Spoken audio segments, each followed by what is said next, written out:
The limitations of photography are in yourself, for what we see is only what we are.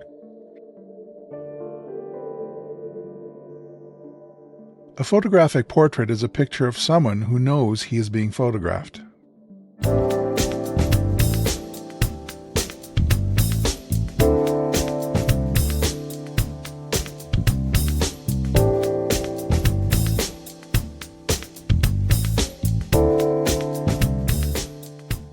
Hey, welcome to the Street Shots Photography Podcast. This is Antonio. And this is Ward. And this is episode 231, area code 231. 231, which what's serves that? 231. It serves a portion of northwestern Michigan, including cities like Muskegon, Traverse City, and Ludington. Ludington. Is that how I pronounce the internet it? told me Ludington. you pronounce it Ludington. Yeah.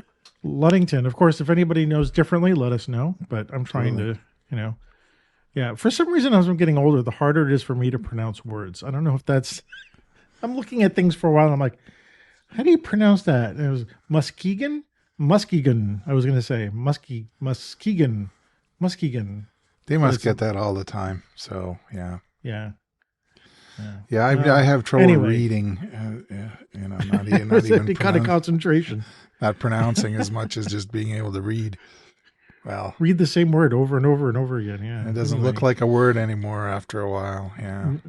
No. Anyway, episode 231 for the end of May 2025. This is the penultimate episode from Brooklyn for me. Wow. Time's going by fast, man. I know. And it's getting faster as I get closer to my move date. Mm-hmm. We'll be able to have one more recording before, I guess, for the middle of June. That will be the last one.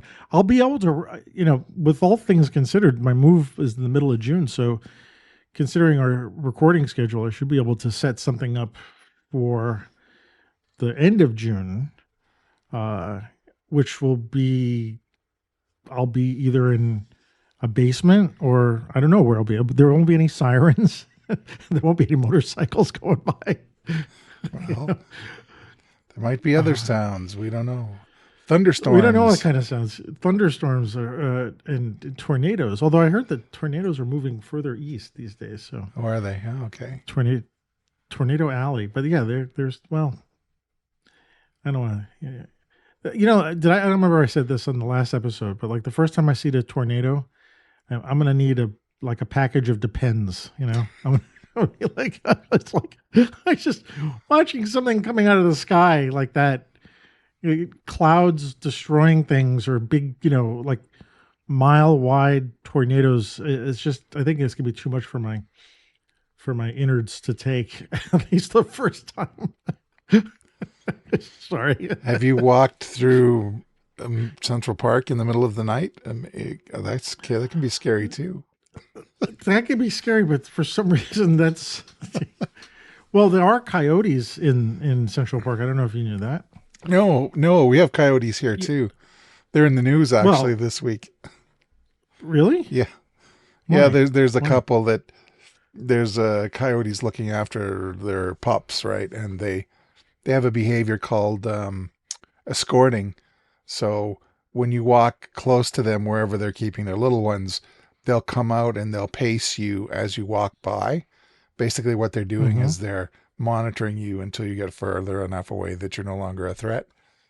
So city people don't know this. So it's sort of like was following me. No, it was escorting you. It was making sure you weren't going to come back and do something to our babies. Oh, that's interesting to know. Yeah, if you're in New York, there are coyotes in Central Park. I haven't heard anything about them in a while, but I did see a documentary about them, and they frequent outside the area that the Temple of Dendur is in. So outside that area that you like to photograph because it's Sally and when Harry Met Sally, yeah. When Harry Met Sally, yeah. So outside that glass window, there are coyotes that linger around there, and there was a documentary team photographing or trying to photograph them. Had very little luck because they didn't come out until a couple times they did all of a sudden, like near the time when they were about to wrap up, they had to do this overnight. All of a sudden, these coyotes are wandering around, near the Metropolitan Museum of Art.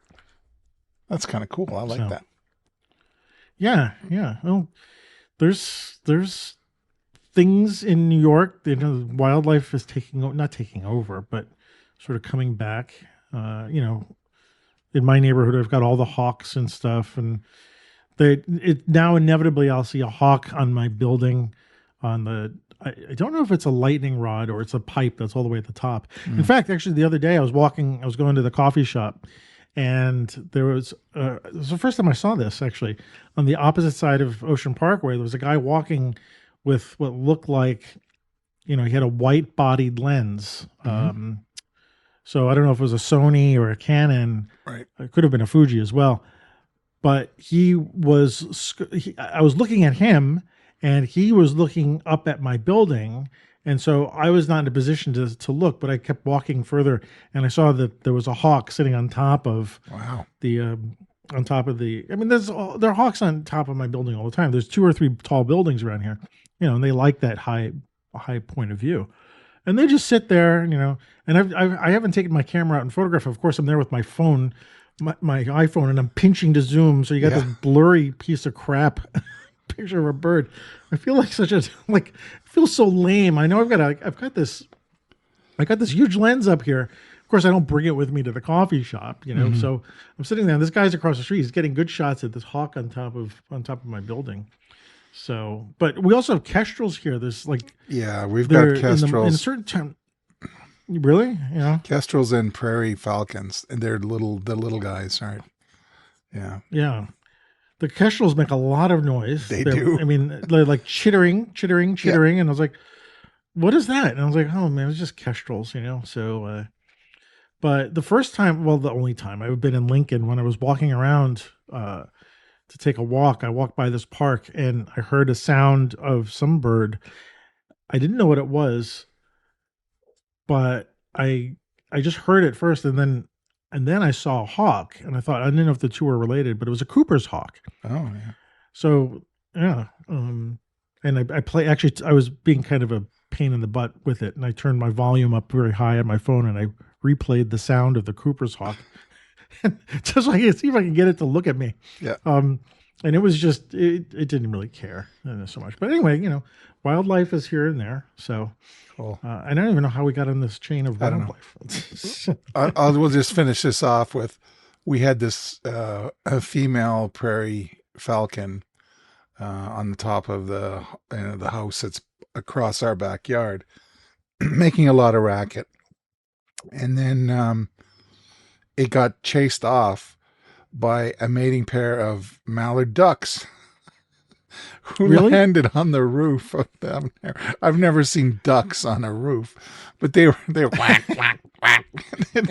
They walk along, chased off this falcon. I was like, whack, whack, whack. And they were up there for like 20 minutes, half an hour. I'm like, really? Oh my gosh. The marsh, so we've got this little artificial lake marshy thing. It's just like, 4 blocks over there, Sorry you have to land on top of an asphalt shingled house, but that's pretty funny.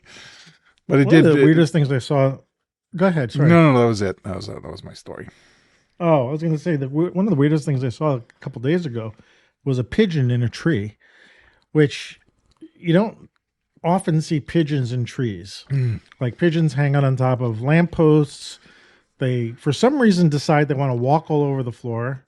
When a car is coming, they don't fly out of the way. They run. Yeah. It's like one of those cartoons of yes, but yes, the bird had wings, but instead of using them, it walks really fast. Yeah. But I'm looking up and I see this pigeon in a tree. I'm like, you don't really belong there. It doesn't fit.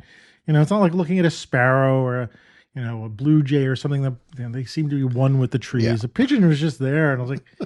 Yeah, so I had to take a photograph to say, the one time I saw a pigeon in a tree, and I've been photographing with my phone. I haven't been taking my camera out these days. So I'm in the process of packing up my gear, and I'm trying to think about what to leave out. I mean, the trip to Nebraska from here is only going to take a couple of days, so it's not like it's a big deal. But I've got a couple of jobs coming up, and I got to leave some equipment out, Right. so I can't pack it. But I just haven't been taking my camera out a lot. But we'll. I took out my GFX a couple days in a row. I was like, and actually, when it's funny, when I brought the camera out and I started walking, I started finding really cool things to photograph. Mm. I was like, I wonder if the camera, like if I'm in a different mindset when I bring my camera with me, than if I'm just walking with my phone or, just walking. If I have my camera with me, suddenly I'm seeing things that like, oh, look at this. Oh, look at that. Yeah. A pair of shoes show up on the street or, another old car or something like that. So I don't know, maybe the camera just brings out that, that part of me that wants to look Yeah, this bringing the camera out images. and remembering that you have it out. I find that too. Like when I would do my road trips to California, I'd be like so wanting to put the miles on and then kind of forgetting that I've got the camera in the bag. Oh, that's an interesting thing to drive by. Well, I guess I'll just, I want to get to Bend, Oregon by lunchtime. Like, no, stop, take the picture. So Do you think that's a thing? Actually, I was just absolutely wondering it about is. that. I mean, Yeah. Yeah. uh, If you're driving, you have to say, I have the camera with me. There's something interesting and I can safely stop. I should do that, but I don't do that. but if the Uh, camera is not with you or it's not packed, you're not necessarily gonna do that. And yeah, I right, I just mean, have this you, driving mindset. Like I sit in the car and I want to put the mm, miles on, right? And it's just a division of energy. I'm not much of a well, photographer, I guess, when I'm driving. maybe I should store that away for a class. I mean, I'm not gonna be teaching at Brick anymore, but like I hope I can teach photography when I'm in Lincoln. Hmm. And one of the things, as much as I like to tell people, yeah, you can certainly take pictures with your phone. I don't have a problem with it. Yeah. I just tell them that you can't learn about photography with your phone. There's very few things that you can learn about photography other than making a good picture or making a photograph. Hmm. But obviously can't learn the mechanics of it. But I wonder if also the intent of walking around with a camera or having a camera slung around your neck is going to make you look at things slightly differently. I get that makes sense. I guess it's not Yeah. you know, it's just I haven't noticed it until like the past couple of days Hmm. when for some reason, I guess the GFX is my camera's been out because I've got them all spread out all over the place trying to, figure out how I'm going to pack them up. And it's like, well, let me just go out with this. And oh, you know what? I saw some photographer post some pictures on a Facebook group. I think I'm in a Facebook group that's about non-Fuji lenses for GFX cameras. Okay. So they're talking about all this stuff, and somebody posted these pictures from a wedding that they took with this. I have this combination. It's the GFX 50S2, so it's a 50 megapixel medium format camera with this great. I think it's gonna be one of my favorite lenses. It's a Midicon Right. Speedmaster 63 millimeter f1.8 or something like that. Okay. It weighs more than the camera. Wow. I mean, it is a beast of a lens. But he was doing these portraits of people, sort of full body, Hmm. and they were very much three-dimensional kind of. You want to talk about that like medium format look, where the person is very sharp and the background is just out of focus, so they really sort of pop from it. Very cool. And I commented to the photographer. I said, I really like this, and I have the same combination. And it just reminded me that I had it, and I thought it'd be interesting to do something like this kind of portraiture when I get to Nebraska. I don't know what that means or what it might look like, but to like use this equipment and do interesting kind of work like that. So that's what I think made me pull that camera out and put that lens on, was seeing this pictures. Of course, I'm not photographing people when I'm walking the streets now. I'm taking pictures of chairs and stuff on the street, sort of my usual fare and stuff like that. But it was kind of fun to do. Mm, So very cool. yeah. So I've been going through my Japan library and just like everything else, or my catalog, whatever. And I'm finding even, well, my little whatever I want to call it, my little album that I'm saving in Smug Mug, in my, Mm-hmm. my selects or whatever you want to call them. I've got over 150 in there now, and every Really? time I go into every time I go into that Lightroom catalog, I'm finding new stuff that I dismissed early on. I was like, wait a second, what was I really thinking when I was shooting this? And I'm finding I could tell on days when I was hunting and days when I was fishing. You know what I mean? So when I was at Osaka Okay. Castle, I was definitely hunting. I was like trying to find moments. And when I'm walking Mm-hmm. through the tourist areas of Shibuya and Shinjuku in downtown Tokyo, I'm fishing. I'm waiting for stuff to happen. And I'm not camping, but I'm walking up and down the streets and trying to catch moments kind of passively. I just happen to be walking. It's kind of a hybrid, I guess, of Mm. fishing and hunting. And there's one. What's sorry, what's changing your mind over time? Like what's the I the just pictures that you don't like the bypassed and graphical. I don't like the when I first go over it and I dismiss it. I think the image isn't graphically strong enough.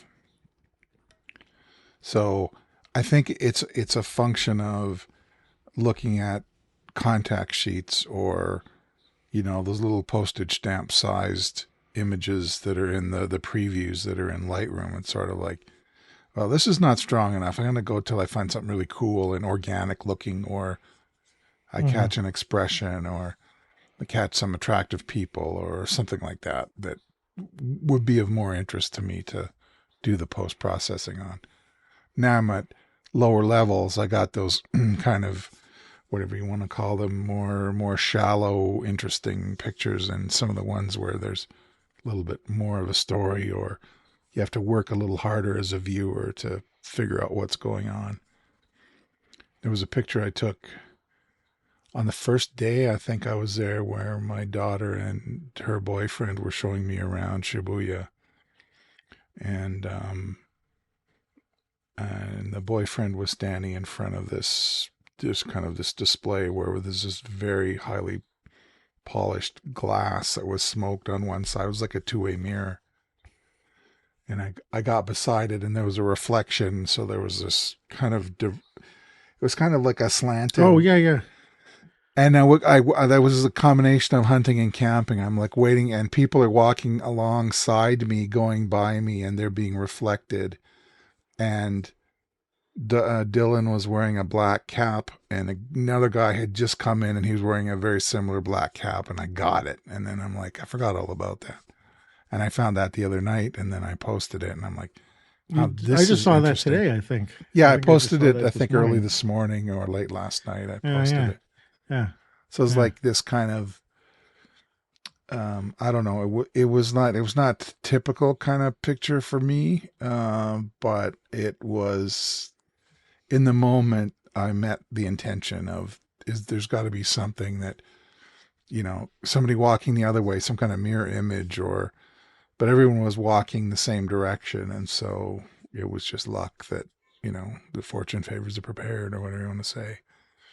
So these two black caps at different levels with this kind of angular slash down the middle of the frame, and you got to like look at the picture for a little bit to figure out what exactly is Mm. going on here. It looks like two different pictures that have been pasted together. So I'm Yeah, I finding remember I stuff was like looking at that. it and I was couldn't it took me a while to figure out that there was a reflection. Yeah. I thought like there was some frame line. I couldn't, Yeah. but I enjoy that a lot. You're putting a good argument on again for not immediately like going through your work. I mean, like this sort of over time graduated, you know, Mm-hmm. parsing of your stuff means that you're, when you're done, you'll have gone through it. Like you'll be like, when you're done, you'll be done. Like Yeah. there won't be anything left that you can find, and you'll have done a good selection of stuff. And I'm sure my guess is that if you had to pair that, you're going to do a zine, right? So that's why Yeah. you're collecting a goodly amount of pictures. Yeah. Yeah. I have enough Yeah. probably to meet two of those buckets that I was talking about, and the day, the night, and the behind the Yeah. scenes. Yeah. Yeah. Yeah. So Yeah. So yeah, I think it's you know, I mean, I haven't finished going through it. Maybe this fall or whatever. Then I'm going to start planning next year's trip, which is going to be. It's funny. There's another Well, guy. you'll have to. There's another photographer who was in Tokyo or in Japan around the same time I was, who part time lives in Calgary, part time lives in Paris. He's a Frenchman, David Marion, and he went to one of his shows. He had an exhibition here a couple of years ago, and wonderful guy. Anyway, he fired the flash. He took his little flash with him, and he got pictures in the tourist areas that I didn't, when I figured I wasn't gonna in the moment, didn't do that. And then I look and saw what he was able to produce. And he's a film shooter too. He shoots Tri-X and HP5, and he just did a great job. So I'm like, oh, damn you. Next time I'm going to take the flash and I promise to use it. So it was great. And Well, you did take the flash with you, I right? took it, but I didn't use it. I decided I wouldn't use it. And now, like, looking at his pictures and going, darn it, I gotta stay up a bit later and do something with the flash. So that's, I think that's what I'll do next year. You know, this is all learning, right? So yeah, so there's that. What else is going on? With me, we've got, we're going to the Handhills Lake Stampede this weekend. My wife and I are towing the trailer out there on Thursday night. And this year I have that lens that I bought, that 55 to 200, which I'm going to be using to shoot some of the sports. And I think I'd mentioned it before. I'm going to take that Rolleicord twin lens reflex. It's a square format, 6x6, 120 film, and maybe work up the nerve to shoot some portraits of people around there, shooting black and white. And I think it'll be a lot of fun to do that and slow things down a little bit when I get a little Hmm. tired of shooting the sports. I don't have any real big need to capture a lot in terms of the action. Maybe on the Friday morning I'll get up early and get some of the pre competition work, or pre competition runs, which is, it's looser and less formal on the Friday morning. So looking forward to doing that, and then I'll just walk around with the twin lens probably for much of the rest of the weekend. So that'll be what's coming up for me. That's pretty cool. I mean, you don't have to. You always, if you want to do races, you can do it next year. You know, it's nice that you're going to try to do portraits. I mean, does that mean pulling people aside and saying, "I want to take your picture," kind Yeah, of thing, or yeah, yeah? and groups of people. Mm. I think, um, you know, people kind of go You're gonna around do in it. So clutches, or you do that with families just get a family together and you're gonna do get that with a twin lens. with a twin lens. Yeah, yeah. Yeah, you're gonna back it up with digital too, Yeah, I or could. just Well, I'll probably be wearing one of the XC3s, or maybe the XS20 with whatever lens on it, the 50 or whatever. yeah, yeah. I wonder if you'll just get more people who will be so curious to be in front of your camera, because how many of them have seen twin lens reflexes before? I Yeah, I mean, at mean, this when I was at the point, car like it's show probably one of those. last year, there was like people walking up to me saying, "What is that?" People who That's recognized it, cool. Yeah.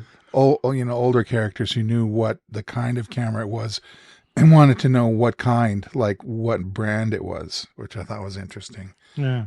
Yeah. Oh, it's a Rolly. Okay, cool. And then the other people like, what is that? Why are you looking down? Like, and the younger folks, you know.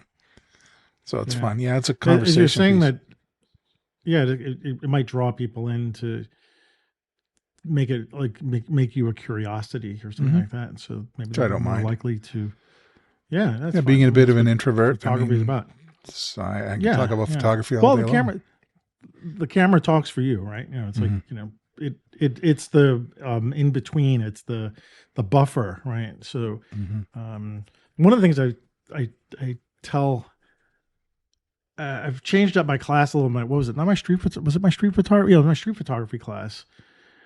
And I changed up one of the little slides to say, like, you know, these ways of breaking into street photography, like, you know, go to where it's really crowded and, um, you know, uh, But one of the things I said is like set up a photo booth. Like set up a photo booth, and like if you go to an event, like your cousin's bar mitzvah or something like that, but set up a photo booth and like invite people to come in and have you take them their picture. It was a good way for you to, if you're not comfortable with being with people, if you're an introverted, people like to have their pictures taken when they're in an environment like that. And I was just wondering if it translates the same to the Stampede or something like that. Like Well, people are in a festive mode and, maybe are more likely oh, I think to so, say yes. definitely. And Yeah. they want, there's a feeling like they want to be photographed. I think of Mariella and Yeah. Mark when she was doing that like prom project. She would set up like a scrim and a backdrop and flash or whatever, and she'd take these sort of naturalistic portraits of the kids when they go to the prom, and there was this kind of Hmm. very human aspect to it. And I think of that like when I was a couple of years ago, took a picture of those couples dancing on the dirt at the Right. cabaret, and there was Right. another picture, a grouping of girls who were in the graduate they were in the graduating class of high school together, and they're four or five of them, and they're kind of hanging off each other and like just standing there in the middle of the dance venue. There, it's a lot of fun to do that, and you have their full and because I go there every year and people sort of know me and I have relatives there, they know who I am. It's sort of know who I am, and so I have a bit of an in there, and so there's a lot of comfort. It's not Mm. like it's not like completely awkward. Yeah. It's interesting. What popped in, I follow a couple of groups or people on Facebook, and they post, portfolios of photographers like Marielle and Mark, or, I discover new photographers this way. Someone posts some pictures of somebody. I'm like, I was like, I've seen that photograph before, but I didn't know who photographed it. And, you know, anyway, someone recently did a whole selection of Avedon's West, Oh, the American the West. out in American West shots, and I had another chance. I mean, of course, I'm looking at them on the phone, right? So it's small, but actually, his images work well small. I think they work well in no matter what size. Mm-hmm. And it occurred to me just again first of all how simple his setup is. Right, he's shooting 4 by 5 or 8 by 10. I'm not sure. It's probably 8 by 10, I think. Mm-hmm. And the white backdrop, and the process is it's so interesting because the process is so not there. It's like the most simple setup you can have. I don't even know what his light is. I think the light is just natural light or diffused natural light. I don't think he was using lights, but whatever the case is, it's about as simple as you can possibly get. And so the entire photograph is really the person. It's the Mm-hmm. subject, and yet they're beautiful. Like it's like you can't help but see his signature in the making of the picture, even though it's the simplest Yeah.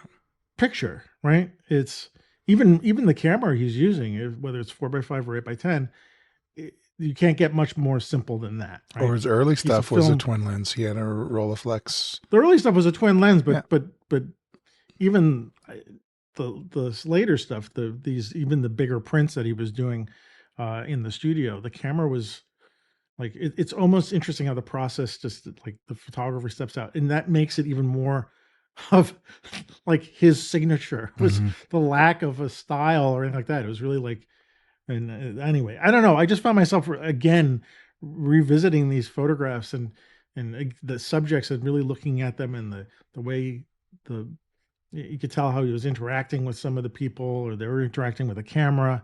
Mm-hmm. It was just I don't know. It's just an amazing process, and I'm almost envious of that kind of work. Yeah, I can almost sense him in front of the camera, like drawing the people out. Like I can you look at those pictures, and I can sense the whole scene that's going on. Um, anyway, I don't know why. Just something about what you were saying, No, made me think of you're that. getting me like because I haven't really been thinking very much about this. My wife's been away for a couple of days tending to her mother who's been ill, and she's been coming back, and we didn't know whether we were going to go to the rodeo this weekend, and now for sure we are.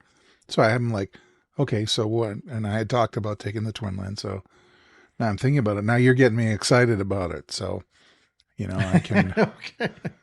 I get some ideas. I got Avedon behind me. Avedon's got my back on Yeah, this one. Evident. Yes. There's a whole. You're standing on the shoulders That's of right. incredible people.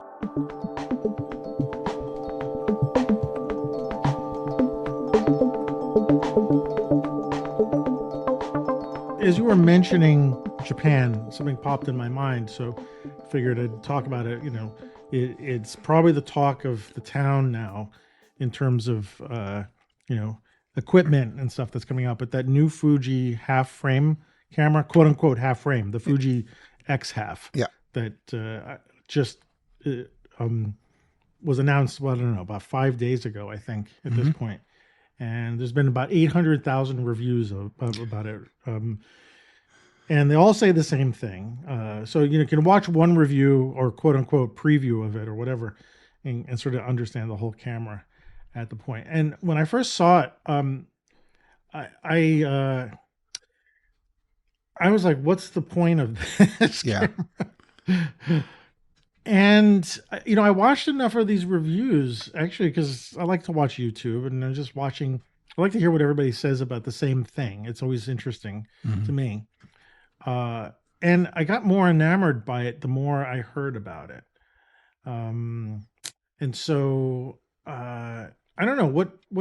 Let me hear what you think about it first, and I want to go back and forth. But I want to hear about it in terms of the not just the hardware, but the process. But go ahead, whatever you Okay. want to say. So I watched probably as many reviews as you did, and there were some pretty good observations. First of all, I love the form factor of it.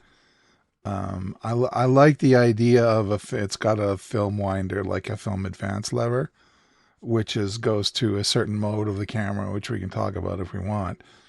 But it has the shutter, it has the exposure compensation on a ring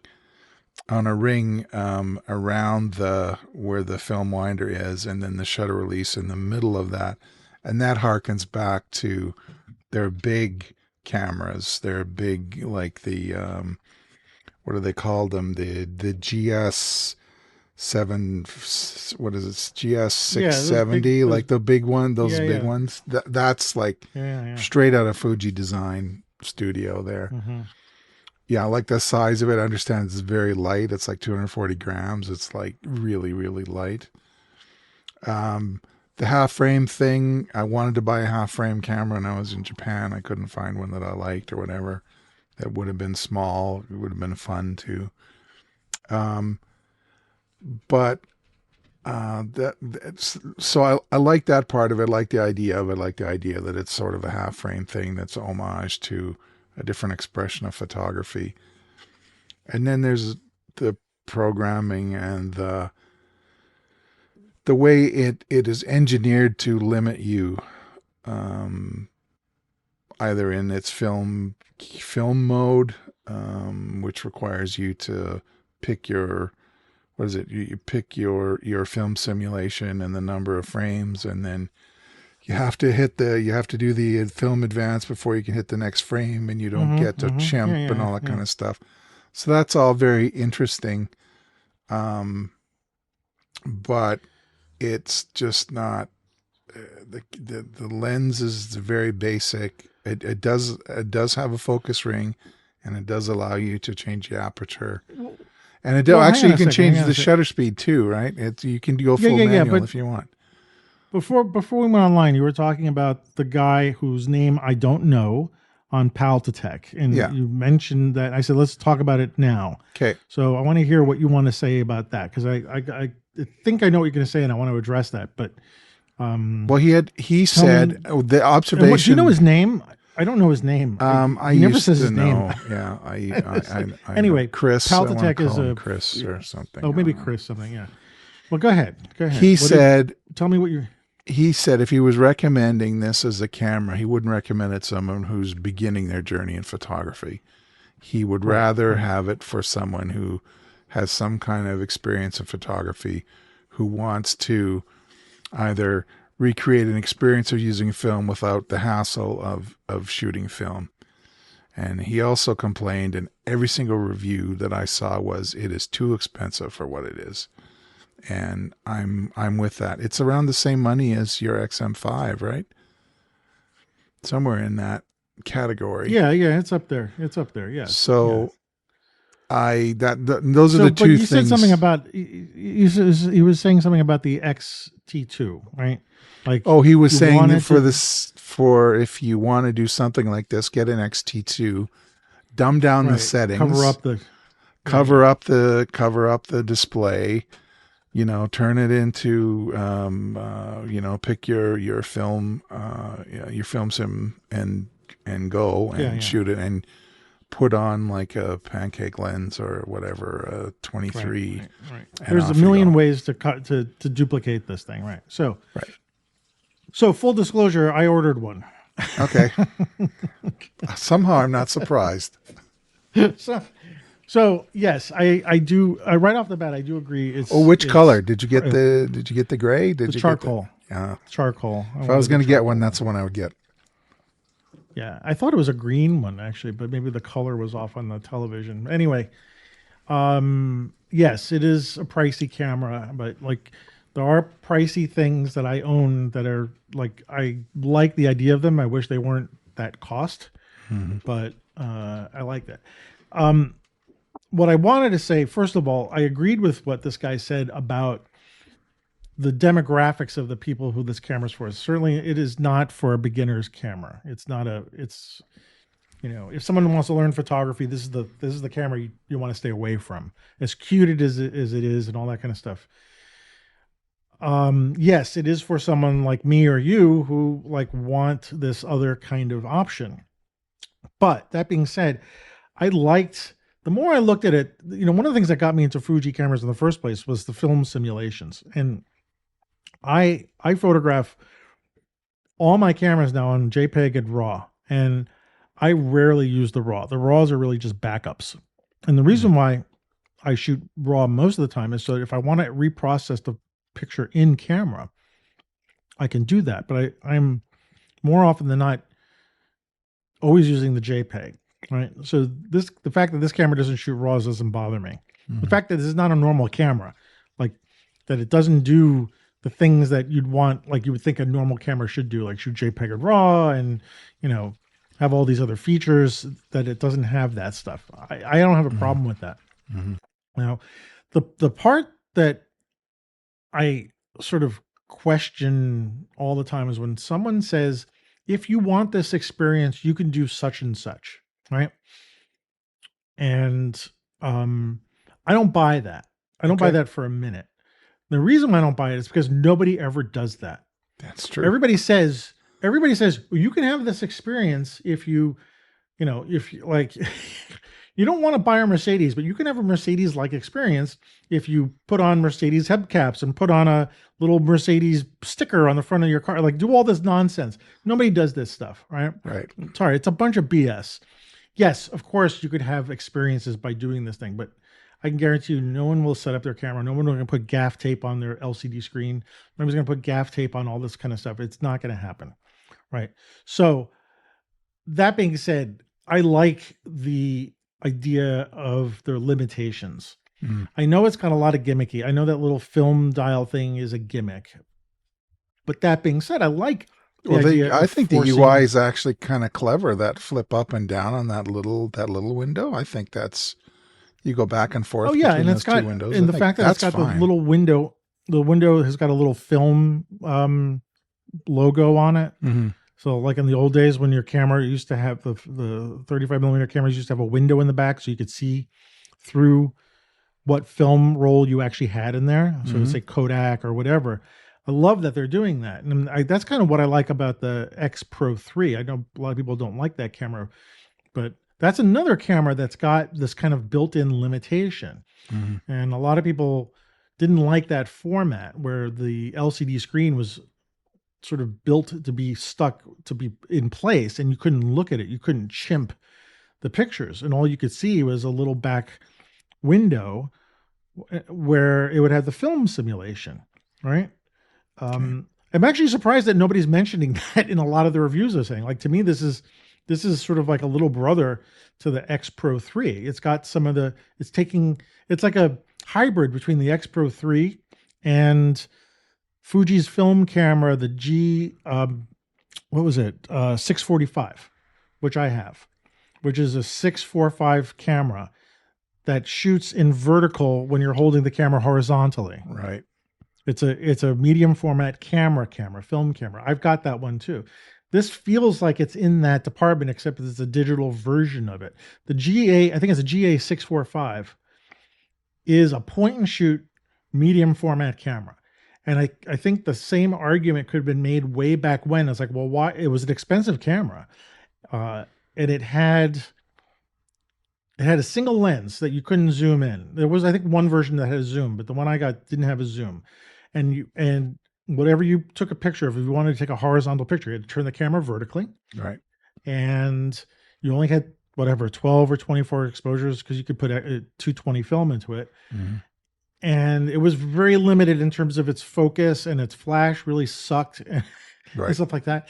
But that was like the same version of medium format cameras compared to all of other Fuji's other medium format cameras, like the ones you were just talking about. Mm-hmm. Like there were other cameras that were like had all the bells and whistles. This was the X half version of the 645s, right? Okay. Same thing. The limitations on that camera were so much fun. Like you had this medium format, and you just had to work with these limits, and because it was a point and shoot, it encouraged me. I brought it to family events and stuff like that. Here I'm shooting these medium format, like what people used to do in way back when days, Yeah. Something like that. In fact, I'm only thinking about this right now. I wasn't thinking about this before. Just as we were talking about this now.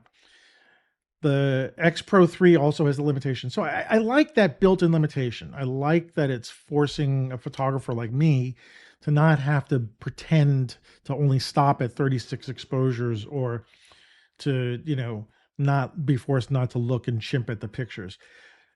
This being said, I haven't touched the camera yet. My experience might be totally different when and if I ever get this thing, because who knows when it will. Well, the will reviewer arrive, said it feels good. I mean, they, even without any kind of like grip, there's so little, dials and buttons or whatever on that right hand side of the body that your fingers can go right into it to hold it. So I don't think there's too much of an issue of kind of functionally shooting it.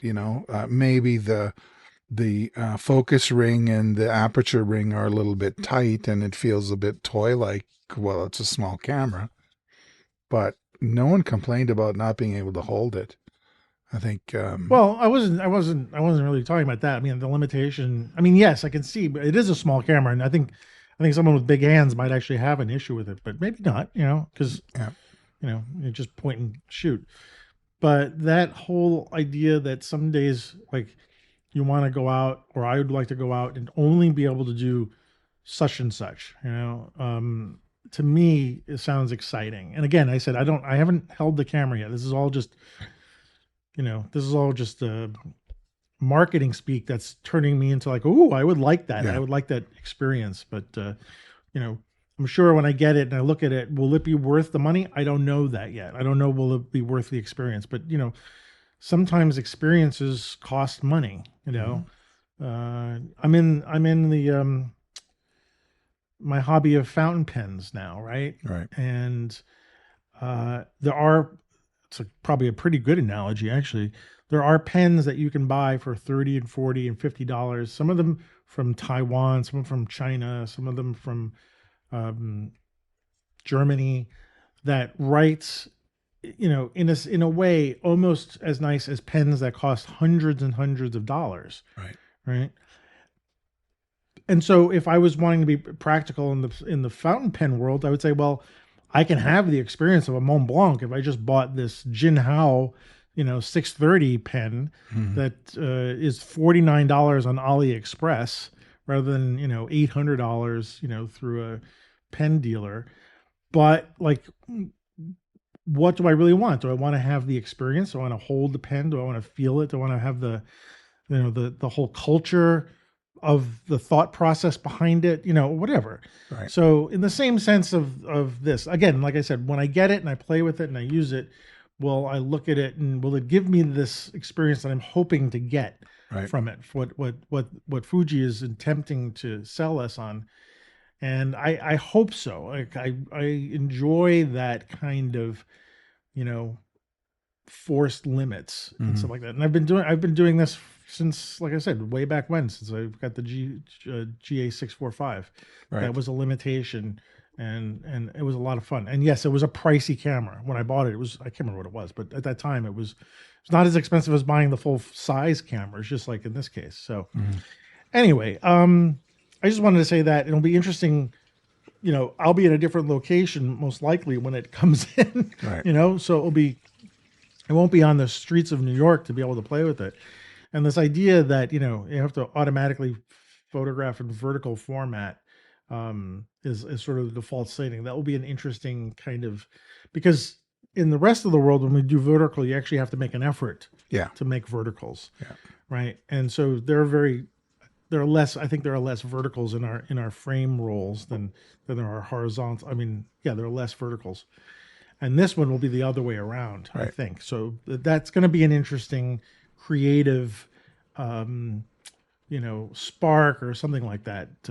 And that aside, this whole idea of the app. And if you haven't seen the reviews yet and stuff like that, watch them because they'll be showing the app on this. But the app is interesting because when you photograph this under this film limitation thing, and the film limitation is kind of a gimmicky with the film winding thing, but okay, whatever. In order to process it, you have to you can load it up onto your app on your phone, and it will create a contact sheet. So you'll see the little rolls of, the sprockets, and it'll drop the pictures in and whatnot. And I actually hope they let you print out that contact sheet in full resolution, like a high res version, because that would be really cool to like throw that into your printer and then have a thing that you could put, if you wanted to, in the file cabinet or whatever, just for fun. Anyway, I as sort of the overall, it surprised me that Fuji was came out with this, and I'm really excited that they seem to be one of the few companies that are trying to bring something back into the fun of taking pictures, and it's not all about just work and files and resolution and lenses and stuff like that. It's like, let's just go back to the way things were. So anyway, that's what I wanted to say about it. And in that vein, I just bought something which is pretty fun. So a couple of companies are starting to recycle. They're recycling disposable camera lenses. Yeah. Oh, yeah. Yeah.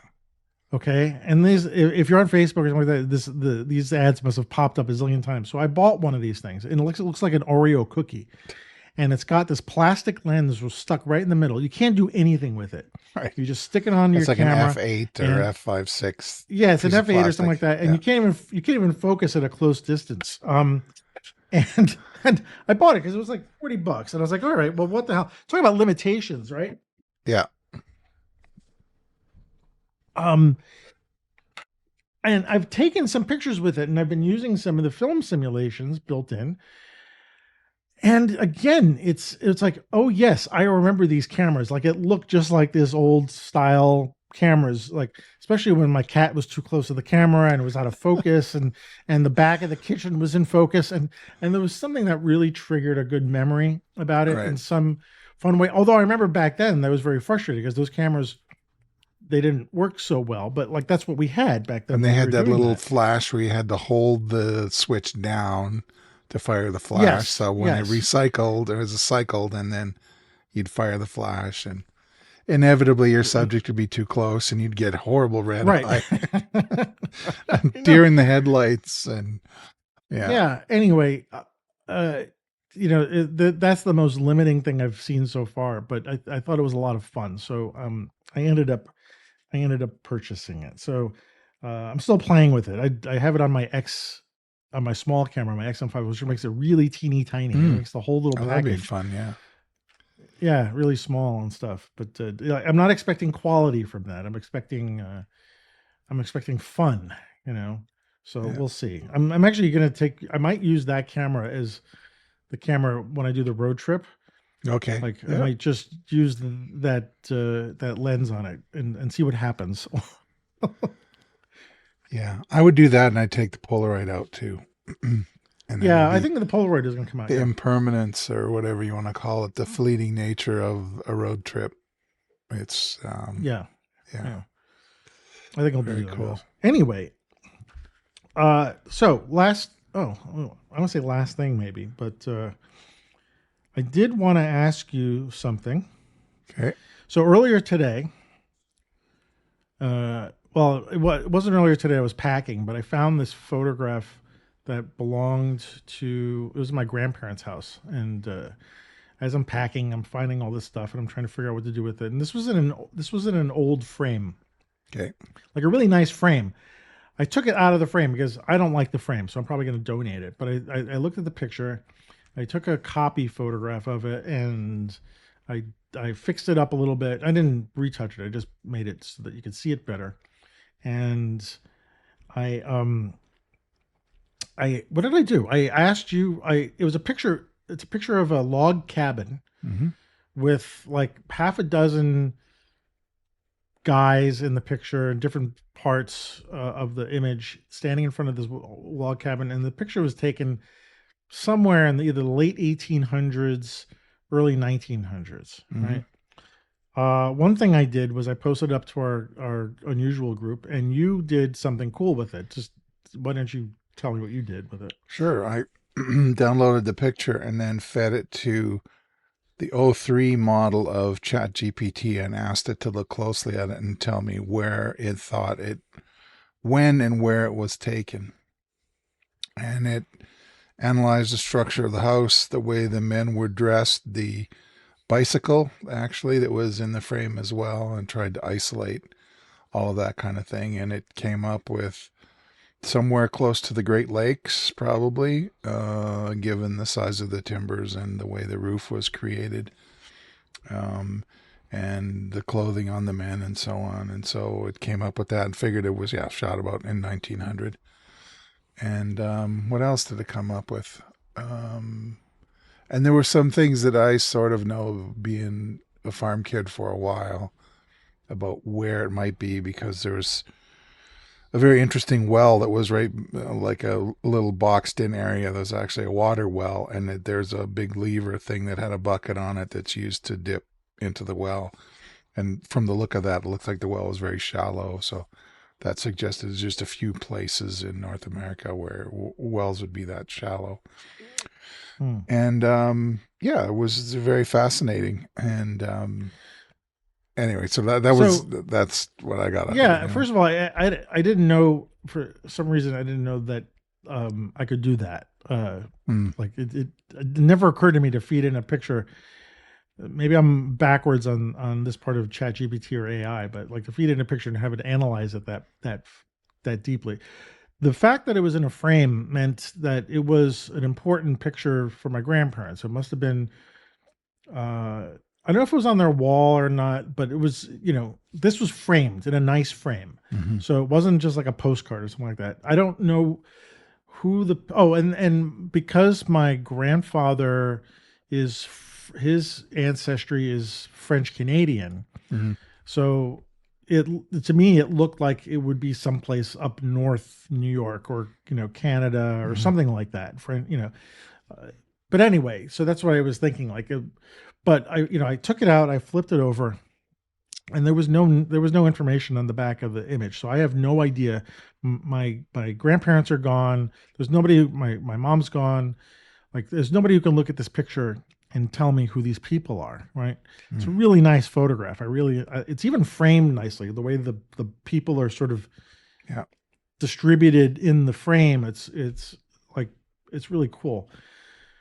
So, what I wanted to ask you, so I found a couple of boxes. I knew these boxes existed, and there was a bunch of pictures in there from my grandparents' house. hundreds and hundreds of prints and sometimes double prints, black and white, of whoever. Mm-hmm. That's what I want to ask you about. And there's no names or captions on any of the prints. So my question to you is, what do you think I should do with these things? Now, before you answer that, my instinct, my being tells me I can't throw them out. Right. Like there's something inherent. There's no negatives either in this. At least I don't think there are any negatives. There might be some negatives, but there's something inherently valuable in the sense of these are from, let's say they're from the pictures from the late 1800s into the 1950s, maybe. Mm-hmm. I'm going to guess. I haven't looked through them that deeply, but I would say there's a history to them. And there are probably pictures of my mom and my uncle and my grandparents who I could probably recognize when I look at the pictures, but there are pictures of people who I don't recognize. I have Right. no idea who they are. What would you do? What I do, I go through them and make some calls, and select them like they're like a Lightroom catalog or contact sheets, and create an album or a book based on that, and come up with some theme that you get in it, whether it's family or you're following something. I'm reminded, the way you're describing, reminded of that Todd Heido book that we got, and I've forgotten the name of it already. But anyway, it comes Mm-hmm. with a vellum insert that's like a 16-page family album that's got old vernacular pictures of the family arranged in such a way that, and because it's vellum, it's all very see-through. So you go through it, there's this wonderful ethereal quality of these pictures that are printed in this vellum, and then if you hold the whole thing together and look up at the light, you see a baby picture in the middle framed with all these other pictures kind of in almost a wreath around it. Like Mm-hmm. he's turned this work into something else, in a Mm-hmm. different mode. So my gut tells me, go through them, see if you can find a pattern or a theme, or make one up, even with people that you don't know, and ones that are pleasing to you, that and arrange them in such a way that you could create some kind of book or zine or whatever mode. I think that's what I would do. Well, okay, that's interesting. I mean, if I was going to create a book or a zine or something like that, I'd have to scan them and X, Y, and Z. Mm-hmm. So that's cool. But and actually, that is pretty cool. I have to look at the Todd Heido book again, I remember looking through it the first time and seeing that. So that's really interesting. But what would you do with the prints? Like, again, I have this. It's abhorrent to my being to throw things like that out, like to actually take them and trash them. I mean, there's probably some that are trashable. I get it. There's probably like Mm-hmm. there's no value to this. There's nothing, like it's a bad picture or whatever. Like, okay, fine. But the ones that are clear of these people, of like two people who I don't know, there seems to be a value in that artifact. Mm-hmm. And that's what I'm not sure of. I mean, yeah, I could do something like a book and something like that, but I'm still left with this artifact, this thing that's taking up space in a a box in a closet. And the future, somewhere in the future, someone's opening that box and they're like, who the hell are these people? And Mm-hmm. they're throwing the pictures out or doing something with them. And I feel like this need to not do that, except I don't know what, like, if they don't have captions on it, do they not have value? I mean, I've bought pictures at flea markets before. It was a box once that says buy Yeah, an that's what I was ancestor. going to bring up. By an ancestor. Buy an ancestor, right? And I've actually found a bunch of pictures that I've, like, I was looking at these pictures like, who are these people? And Elizabeth had written on the back, fake family. Yeah. I thought it was really funny. No, I would So, keep you them. I know, mean, I think it but would. what would to do with them? But what, like, yeah, I'm keeping them, but like when I'm gone, who's the next person to look at it? Make And them then worry I'm, about that. If you want to keep them, they're yours to keep. And then, I mean, I don't know that I mean, it's funny because there's so few pictures from my family's like, you know, past, way in the past. The vernacular pictures from my family, they're pictures I took, which is kind of funny because mhm. you know, there with there's been a couple of funerals in my family lately, and and all these pictures come up. Oh, this picture was taken in 1978. Yeah, no, I took that picture. I took it right over there. It's like I'm. It's kind of cool to have that.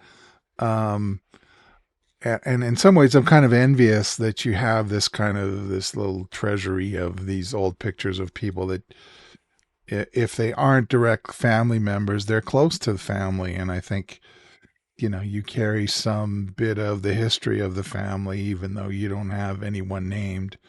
Um, I don't know. I think they're just valuable artifacts to keep.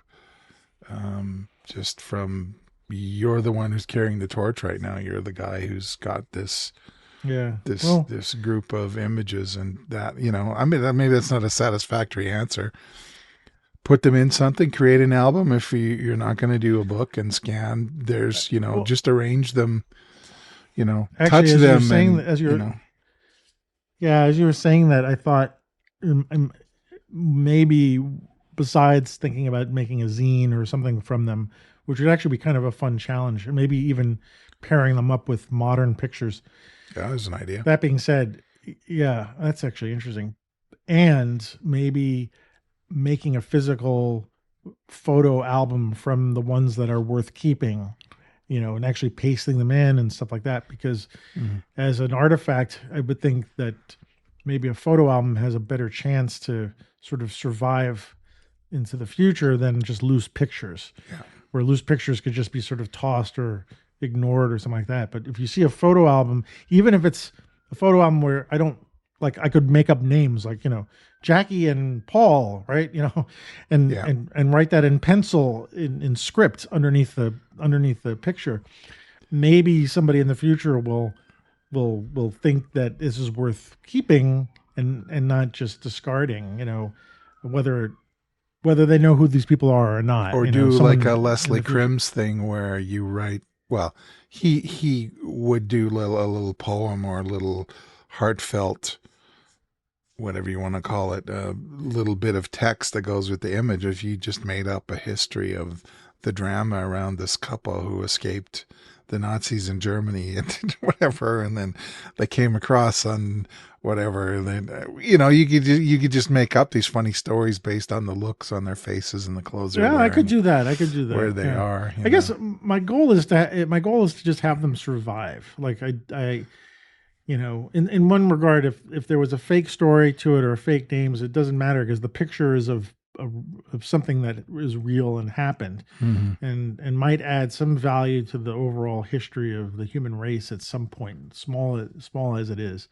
That's kind of what I think about. Like it's so hard to just discard things, and that to me have some kind of value in the big scheme of things. Maybe it doesn't. Maybe I don't even know where I got this thought process. It's just, why I get stuck with this stuff and I have to live with it. And I got to, think about something I have to do with this stuff is just, but yeah, I think Well, maybe a photo album Antonio's would be kind of he's cool. he's the photographer guy. He probably likes, they'll give him a hat box full of 500 pictures. He's the photography guy. Just- yeah. All right. Well, when I have a lot of projects in mind when I settle down in my new location, and that might be one of them. I mean, there's a bunch of stuff I want to try to do, but dealing with these old pictures so that they're not just sort of sitting in a box waiting to get flooded or tossed. And Mhm. it would be kind of maybe it's a nice winter project when I'm in the middle of a midwestern winter. Right. It's just too cold too cold to go out and do stuff. So, all right. Okay. Fair enough. That was good. Good. And yeah, the thought of scanning them and then throwing them into ChatGPT or some AI to actually get some information about them, whether or not it's well, you said you had the knowledge, so you were believing what the AI was telling you. Yeah, well, parts of it also too, because my father was involved in some pioneer recreations of things, and all these guys standing around suggest to me that they were there for like a barbecue or a holiday event or something like that. You wouldn't see if that was really a farmhouse or whatever in the country. You don't dress up and then stand all together posing. It just doesn't seem like it's something that would happen. So, okay, all right. Well, anyway, that was very useful. It was really not only useful but interesting and sort of insightful. There was some insights to what you and the AI came up with, and even later on, I took a scan of just the bicycle itself, and I fed it in and said, "Can you date this picture based on this bicycle?" And it did a lot of quote unquote research, and it was very interesting from the description how it went into and found all the little bits and pieces of the bicycle and talked about the shape of the handlebars and the brakes and the single gear that it could see and all this kind of stuff that was in the shot. And from all that information, it was trying to figure out a date and stuff. And I thought it was interesting to have AI to like look into this, into that kind of minutia, and to try to figure the date out. So anyway, I thought maybe a good use of AI in this sense. So cool. Yeah. All right. Well, we talked about photography tonight. We did it again. We did it again. I think we just sometimes hold. I'm not talking to anybody except Angie for the most part during this whole packing stuff, and then I talk to you once every other week. For the most part, my mouth is shut. I talk to my cat. I talk to Opie. Yeah. But he talks back, so that's not a bad thing, But I can't have these kind of discussions anyway. There's like always a lot of stuff pending, built up, and it's nice to sort of get it all out. Get it out. Yeah. And there's still things I want to talk about, but I'll leave that. We got next show is my last show in Brooklyn, so I don't know if we do anything special for that or something. I don't know. We'll see. We'll figure it out. I'll try and think of something. All right. Well, in the meantime, until then, where are we looking for you in this? You can find me on Vero, Twitter, and Blue Sky, although I don't post very much to Blue Sky, at wrosinphoto. Instagram, which I know it's dead and we shouldn't use it anymore, but it's actually where I post most of my stuff, at Word Rosin Fine Art. On Facebook, you can find me at Word Rosin Photo. My website is rosin.ca. There's a contact page there if you want to contact me. Other than that, it's just kind of sitting there dormant, waiting for me to shovel in some stuff. Maybe AI can help me with that. Build me the website I need, and here are my pictures. Maybe that's something I should do. Oh, well, yeah. And so that's it for me. What about you, Antonio? Where can we find you? Yeah, well, on Blue Sky, I'm at AM Rosario, which I also haven't posted much to. But I also haven't posted much to Instagram, which I'm AM Rosario Photo these days. My website is it's up and it's down, and it's up and it's down. It's every time I get a WordPress update, something goes wrong with it. But it's amrosario.com. I think when I get to my destination, I'm going to move my website to Squarespace because I want to be able to update it a lot easier. I'm kind of done with WordPress and stuff. But anyway, go to Facebook. I do a lot on Facebook. It's facebook.com Rosario Photo. And we have our Substack page, which I'm hoping that I really want to build that up. And so street shots. You keep saying that. We're gonna get one in before I move. Streetshots.substack.com. So yes, I also have one sitting up there. I need to find some pictures for it, but we've been getting signups here and there. So thank you for everybody signing up. Yeah. And if you want to support the show by supporting us, you can buy us a coffee by buying me a coffee at buymeacoffee.com/Antonio Rosario. So So yeah, that's it. And yeah, in a month's time, I'll be in a different time zone. My first time too. This would be the Central Time Zone? Central Time Zone, yeah. We'll be 2 hours away from each other. It'll be interesting on our schedule now. Oh wait, no, we'll be 1 hour. Excuse me. 1 hour. Yeah. We're only. I'm Mountain Daylight right now, so yeah. Yeah. Is Dave Central? I can't remember. He's Central Time. Yeah, That's a good he's question. in Minnesota. I don't know. Where's he you? Is he YouTube? I don't know. Dave, if you're listening, you'll have to post. I can't remember. Well, I'm sure he's listening. We'll look it up, but yeah. Anyway, yes. Well, I'll know this date by the time, but I'll be closer to all of you guys actually, except for I'll be moving away from Keith, so an hour's difference. Anyway, all right. Penultimate show, and the ultimate show is next one. The ultimate. The ultimate show. the ultimate show. All right. Well, anybody. Sorry. Thanks for joining me tonight. Yeah, appreciate it. Always my pleasure. Fun to talk about everybody. this stuff. It is fun to talk about this stuff. It gets me all energized too. And everybody else, we'll see you in a couple of weeks, and have a good rest of the month. Or good rest of the month. All right. Talk to you later. Good night. Good night.